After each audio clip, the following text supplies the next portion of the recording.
So 2005 కదా industry entry. 2005 April 18 Sri Rama Navami రోజు Annapurna studios. Almost 21 years. 1 years. 21 years, more than 100 films Yeah. As an actor, successful actor అని చెప్పుకోవచ్చు. చాలా movies లో almost Annavaram గానీ. యాక్చువల్గా అశోక్ పిల్లర్ నాకు. Hmm. అశోక్ మూవీ నుంచే అన్నవరం వచ్చింది. అశోక్ మూవీ రిలీజ్ అయిన July 13, 2006 రిలీజ్ అయింది మూవీ. Okay. July 14 మార్నింగ్ నాకు అన్నవరం డేట్స్ ఉన్నాయి.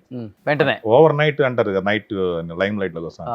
నేను షాక్, నేనే ఎక్స్పెక్ట్ చేయాలి. అంటే ఫస్ట్ కంపెనీ నుంచి ఫోన్ వస్తే ఎవరో విజయవాడ, నాది నేటివ్ విజయవాడ, ఫ్రెండ్స్ ఫోన్ చేస్తున్నారులే ఎవరో ఏడిపించడానికి రాత్రి సినిమా చూసి అనుకున్నా. తర్వాత అశోక్ ప్రొడక్షన్ మేనేజర్ అప్పుడు గిరి గారు ఉంటారు, ఆయన ఫోన్ చేసి నేనే మీ నెంబర్ ఇచ్చాను, మీకు వచ్చిందంటే వీళ్ళ ఆఫీస్కి వెళ్ళండి పిలుస్తున్నారు, ఎవరిని మాట్లాడతా అంటే ఏమంటే రెడీ అయ్యి వెళ్ళిపోయాను ఆఫీస్కి.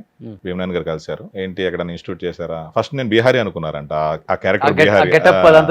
లేదు సార్ నాది విజయవాడ అంటే, ఎక్కడ ఇన్స్టిట్యూట్ అంటే, లేదు సార్ మూవీస్ బాగా చూస్తాను అంటే, సరే అని బయట వచ్చేస్తే కింద కోడైరెక్టర్ గారు, అప్పుడు గిరి గారు, ఆయన పడి గిరి గారు కోడైరెక్టర్, ఆయన లేరు, రీసెంట్లీ ఎక్స్పైర్ అయ్యారు ఆయన డేట్స్ ఇచ్చారు. నేను ఫుల్ హ్యాపీ. క్లౌడ్ ది 9 అంటారంటే నాకు తెలియదు కానీ ఒక 1 week అయితే మాత్రం